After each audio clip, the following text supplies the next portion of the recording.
So next, I want to talk about what's going on with the violence in these cities. But first, if you're new to the show or haven't subscribed yet, please subscribe. And when you do, please hit that bell so you'll be notified. We're making our push for 100,000 subscribers by Election Day.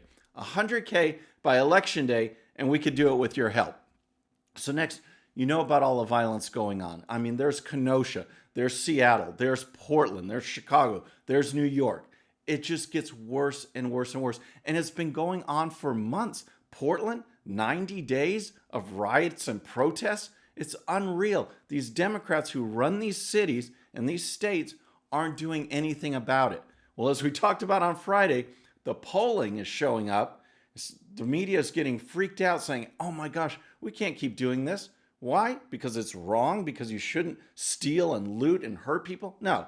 It's the polling. It might hurt us in the election unless we speak out about it. Well, so now the Democrats are starting to speak out on the violence. We saw what happened the last night of the Republican National Convention after President's speech at the White House. People were walking back to their hotels, to their homes, and there was this mob out there. Rand Paul and his wife, Senator Rand Paul, they were fearful for their lives out there. You saw it. It looked like a powder keg ready to explode.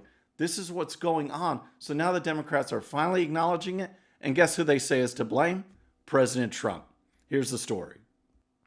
Democratic Minnesota Senator Amy Klobuchar condemned the harassment and threats faced by attendees leaving the White House grounds on Thursday night's Republican National Convention finale, but pointed out that the ongoing lawlessness is happening on President Donald Trump's watch. Republican Kentucky Senator Rand Paul and his wife and other attendees were accosted by demonstrators as they left the convention. Trump called the perpetrators a bunch of thugs in a video played by ABC's John Carl before introducing the topic during a Sunday morning interview on This Week. So, it's all Donald Trump's fault. This violence, this rioting, this looting has been going on in some of these cities for months. In Kenosha, it exploded. They did nothing about it. They're just stealing stuff. They are hurting people. Police are being injured in these situations. Police are being killed in these situations. These Democrats do nothing about it. Now, President Trump, in particular, is planning to visit Kenosha tomorrow. The Democrat governor says, don't come. We don't want you to come. There's people there that have written letters. The police want President Trump there. They want that presence, that law and order presence, which you need to get things going again. These Democrats won't do it. And yet, they are saying that President Trump is the one who wants the violence. It's absolutely insane that they will say anything to counter President Trump. And here's more. This isn't just happening in one place, she said. It's happening all over the country. It is happening under Donald Trump's watch. What is going on? We have innocent people like George Floyd shot by police. Well, that was wrong.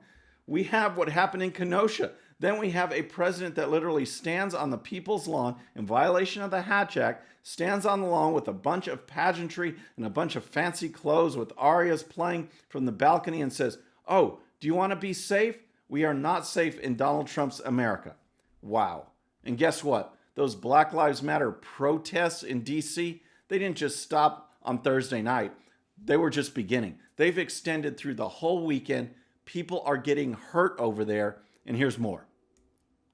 I'm at the point where I'm ready to put these police in the effing grave, a BLM leader shouted from Black Lives Matter Plaza, adding, I'm at the point where I want to burn the effing White House down. I want to take it to the senators. I want to take it to the Congress. I want to take the fight to them, he continued, to scattered applause and cheers. And at the end of the day, if they ain't going to hear us, we burn them the F down. That's what's going on, folks. It's absolutely crazy out there. The Democrats won't do anything about it. The only reason they're speaking out now is because the polls say they have to or they're going to lose. I mean, they are so insincere with what they're doing. They wanted this riots and chaos and anarchy so they can get more control, so they can stir up a constituency that they think is going to vote for them when they are turning off people. These riots are not just isolated to the inner cities. They are spreading out. People are worried. They don't want to see it. They want the law and order. They want President Trump, and the Democrats are scrambling. It's just amazing to see, and we've got to speak out. We need law and order. I hope President Trump makes that trip, and I hope he sees the results, and inspires people to get with the program, get with law and order, and turn away from these Democrat leaders. That is what's ruining these cities.